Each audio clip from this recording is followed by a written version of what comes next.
It is Thursday, and that means it's time for Event Domination, where I share everything I've learned about conferences, scaling mine, and how you can apply the same thing to your event or workshop. And today I'm going to be walking you through the $1 million or multi-million dollar event blueprint. I'm going to be sharing the journey and the strategies that we help one of our clients use to end up with a multi-million-dollar event in terms of back-end sales. Really successful. And I just want to break down exactly what we did, the problems they were facing, and then obviously the end results. All right. So when we first started working with this client, we've worked with them for 2 years now. They came to us and they had already been running their event, but it was they were struggling.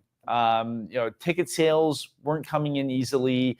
Well-known brand, but the event wasn't hitting. So the first year, the entire focus was on the marketing, the lead generation side of events. And here's the thing with events: a lot of people, they will send emails, or they'll run ads to their event website, and then they send people to a buy now page saying, "Hey, listen, look at my ticket prices, buy a ticket right now." Here's the problem with that. The problem is that nobody buys a ticket the first time they see an event. Nobody does. The reason is there's 101 reasons that get in the way, or things that get in the way. You've got travel, you've got time away from work, time away from the family.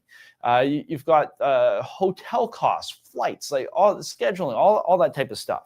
And that's why event ticket sales are very different than an e-com sale or some online coaching offer. Very different. And for that reason, I went through multiple ad agencies my first year, because a lot of ad agencies, they have experience in high ticket coaching funnels or e-com funnels like Amazon FBA, all that stuff, but they don't understand events, because event ticket sales are special. They're unique, and they're a more complex sale than most people think. So with our client, they were following what most people did, right? So they had a big email database, they had ads that they were running, and they would send people to this buy now page. That's not the way to do it with events, but for all the reasons I just mentioned. So what you have to do is you have to run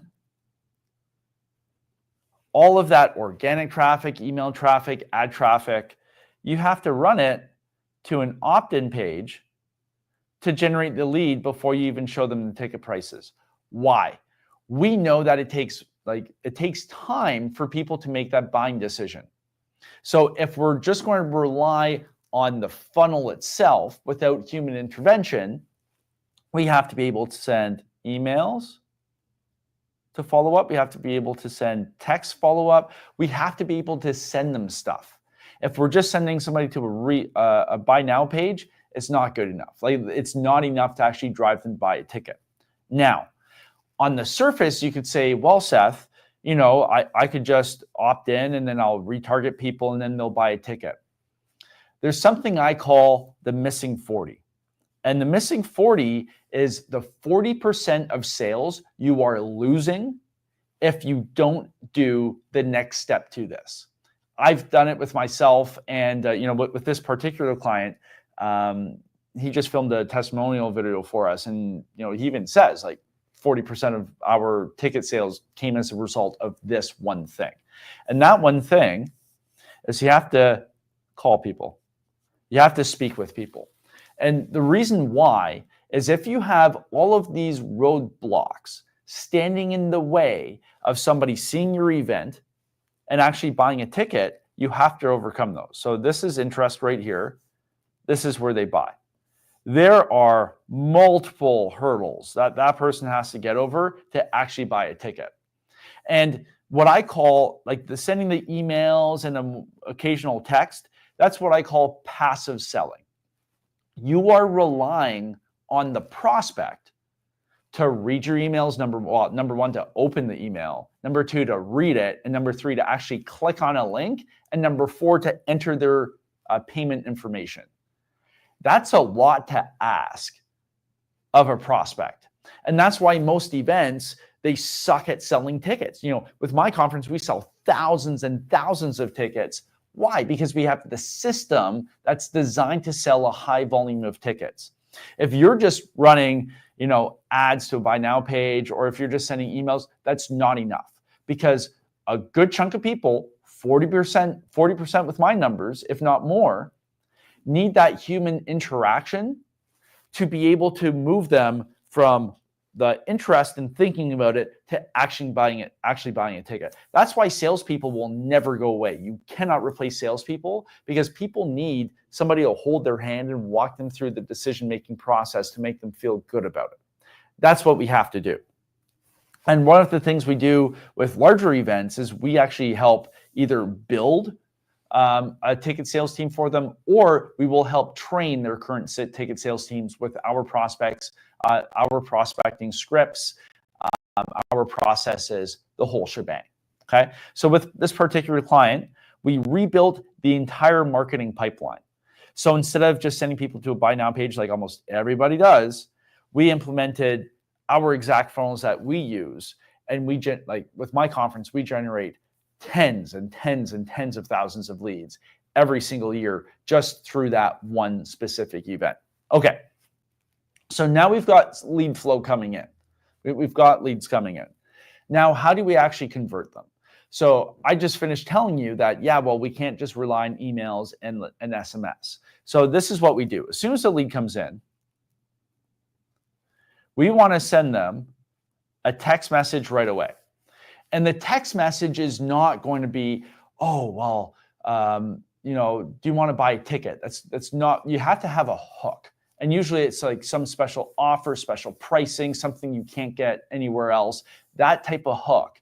Now, with our clients, we actually walk them through exact verbiage to use, and we have all sorts of tests we run for it. But you want to have a hook with the text to actually get a reply. Because here's the thing, if you have, let's say, 1,000 leads coming in, that's a lot of dials, because it takes us an average of 7 dials to get somebody on the phone. So that's 7,000 dials we're faced with right now.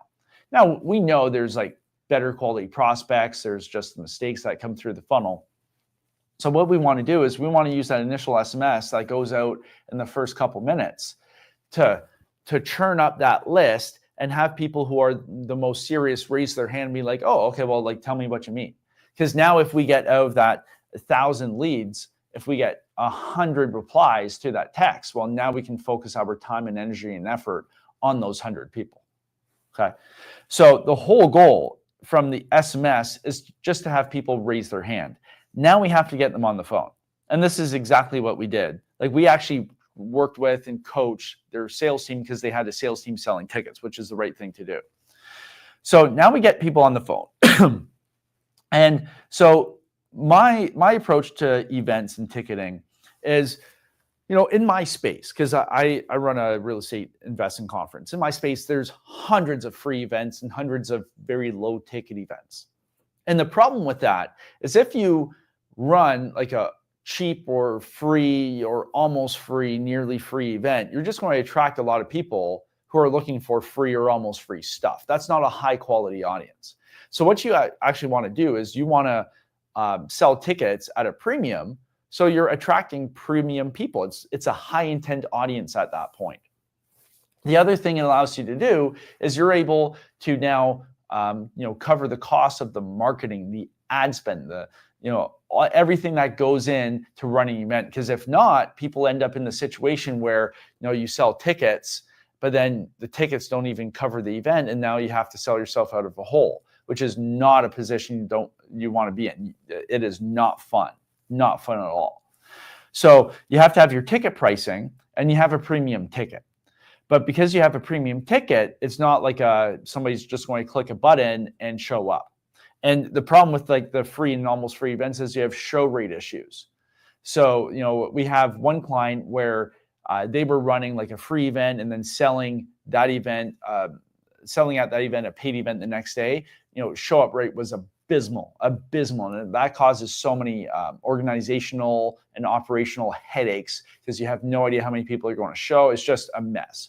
So what I found works best and what we employ with our clients is we restructure their pricing to be a premium event. So they're attracting better, more qualified prospects to actually be bums and seats at the event, but also they're able to leverage that revenue to put back into the event to generate those ticket sales and spend on the marketing.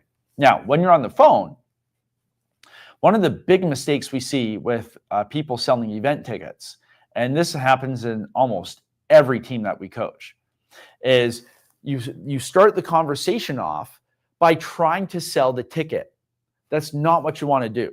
Because as soon as you bring up, oh yeah, hey, it's Seth calling from XYZ event. Listen, I've got a great special for you. I've got a discount, blah, blah, blah, blah, blah. As soon as you introduce price in the conversation, you have lost because you know nothing about the prospect. You know nothing. So how can you position the right kind of ticket? Because you should have multiple ticket tiers. How can you position that ticket as a solution for that prospect if you know nothing about the prospect? Right? So I call that sloppy selling because you're just relying on price discounts. And as soon as you enter in that type of that type of frame in your conversation, the only way you sell is by discount pricing. And that's not the type of people you actually want to show up at your event. So the way to do this is, number one, you have your intro in the call, you introduce yourself, give the reason for the call, but most importantly, you run discovery. And we actually just did a call, a sales meeting for an event we're working with. They had like 11 of their reps on, like they're running a large team. But you have to run discovery. You want to ask questions about the prospect. What's their challenge? What are their goals? What's their business like? What happens if they don't fix those problems?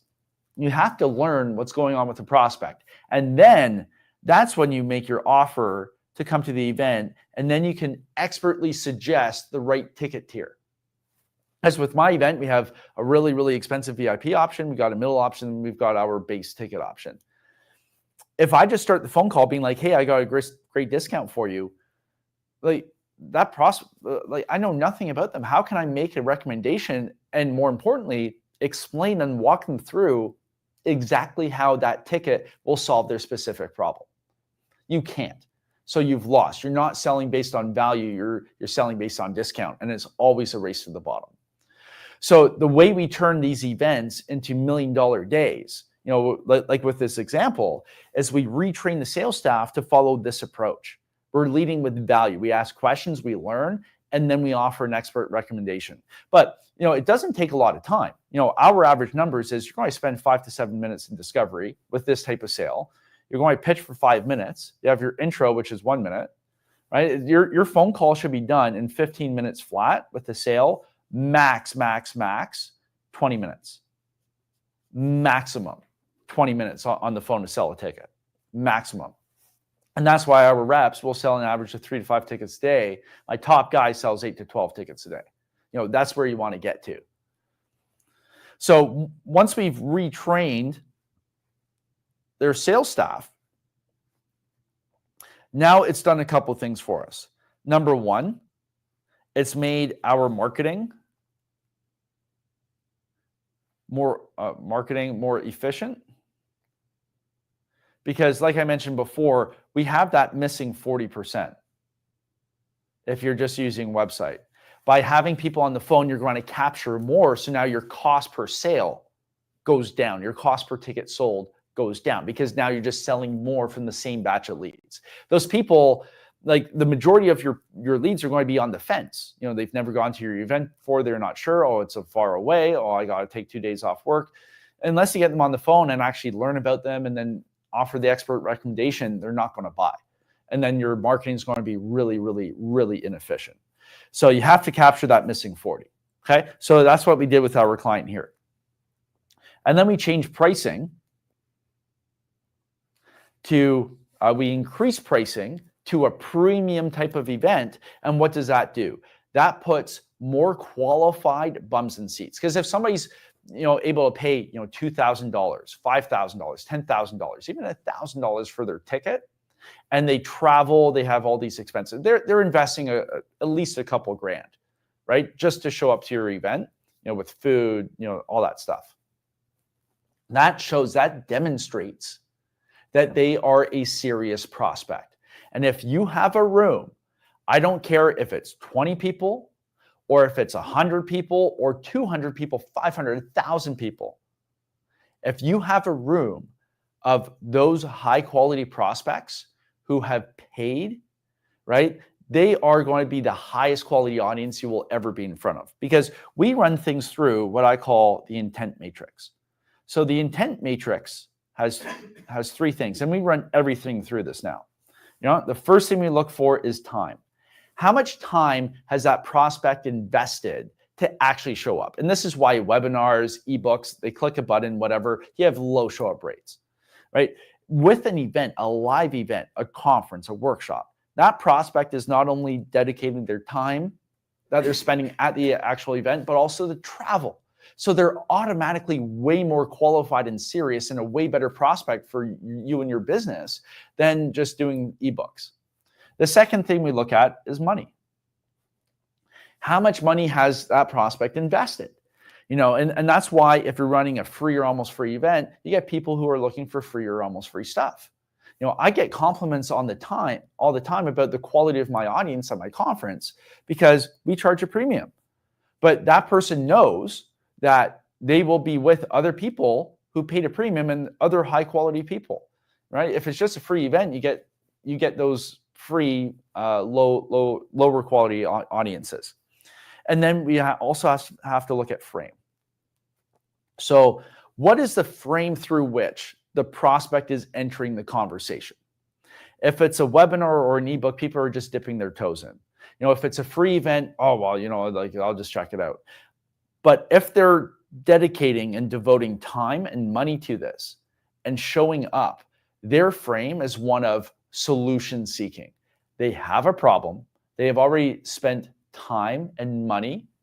They've invested that to learn more about finding those solutions, and they're coming to your event with a solution-oriented mindset. That's their frame. So if you offer a solution to that, like with our one client, so our client in this situation, they have a $45,000 offer and a $100,000 offer. They filled the room following our systems, our methods, our strategies. They filled the room with highly qualified people who had the money, they had the problem, and they were looking for help. They were looking for solutions.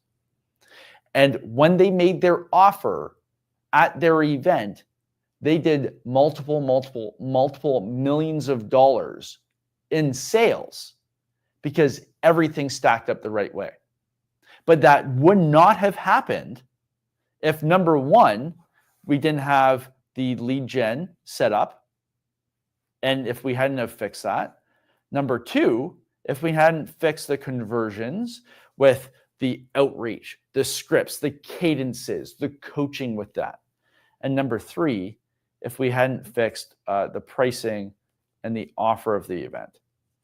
All of these three things stacked up to create a multiple $million day for our client. That's how you do it. But the problem is a lot of events, they do lead gen wrong. They're running ads and emails to the wrong type of funnel. It's not, and nobody buys. And we get a lot of events coming to us. Oh, well, nobody's buying tickets. Like, help me. I'm 2 weeks out. Honestly, in 2 weeks, you're toast. Like, you're not going to sell a bunch of tickets. When we first started with these guys, we started months in advance.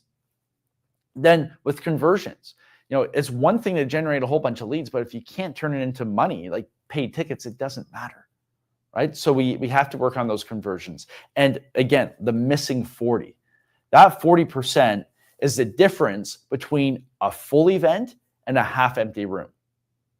That's the difference, and so many people miss this. And then the pricing and the offer, how do you get the highest quality audience? So when you do make an offer, you get huge pickup. on it. Huge pickup. And like I said, these guys were selling a 45K product and a 100K product, multi 7-figure sales day just from one event and doing it right. And they didn't have thousands of people, right? But you have the right people in the room. And this is why I'm so passionate about events. It doesn't matter. You could run a 50-person workshop, a 1,000-person conference, a 5,000-person conference. It doesn't matter. It is going to be the best lead source for you and your business that you will ever find, hands down. But that is exactly how you structure a multi-million-dollar event. You get the lead gen the right way. You convert it the right way, getting people on the phone, because that's how you get rid of that missing 40. And then you have the right pricing and the right offer, and you crush. Okay, that's how you sell multi-million dollars worth of product in one day at an event. Okay, so I hope this was helpful. If you run an event, if you need help with it, implementing everything I talked about, go to theconferenceaccelerator.com. We'll ask you a couple questions just to get to know your event, and then we'll set up a phone call with you and your team, and we'll share what we think we can do to scale your event. And we've worked with events and so many different industries, from tech to entrepreneurship to women's events to fitness, everything in between, doctors, authors, like you name it. All right, so theconferenceaccelerator.com. Check it out. We can definitely help you scale your event. All right, so I'll see you guys next week on Thursday. Oh, we have a question. Go ahead, Robbie. Are you on the microphone? No. Okay. So the question was about building a website. Okay. Like, do you use a specific what do you use to build a website? Good question. So the question was, because you guys didn't hear it, what do we use to build a website for events? There's a couple different options. We've used WordPress in the past, so that worked really well. The challenge we had was our hosting provider at the time when we launched our tickets. Our website crashed because we had all the traffic that hits it. Like, we do big volume. So our host let us down, not the actual platform. So WordPress, you can do a lot of customizations. It works really, really well. I would suggest WordPress. If you're not so techie, there's platforms like ClickFunnels, Go High Level are also good. But WordPress, you can customize a lot more. You really get those customizations in. So I would certainly suggest that if you are tech savvy, for sure. But number one, don't just send people to a buy now page. Worst thing you can do with events, like worst thing you can do. Cool. All right. So I'll see you guys next Thursday, 12 o'clock Eastern. But tune in Monday for the real estate show, Tuesday for the bullpen. I have a lot of fun doing this, and I hope I taught you something today. All right. Go crush it. Launch $1 million event. I'll see you guys next week.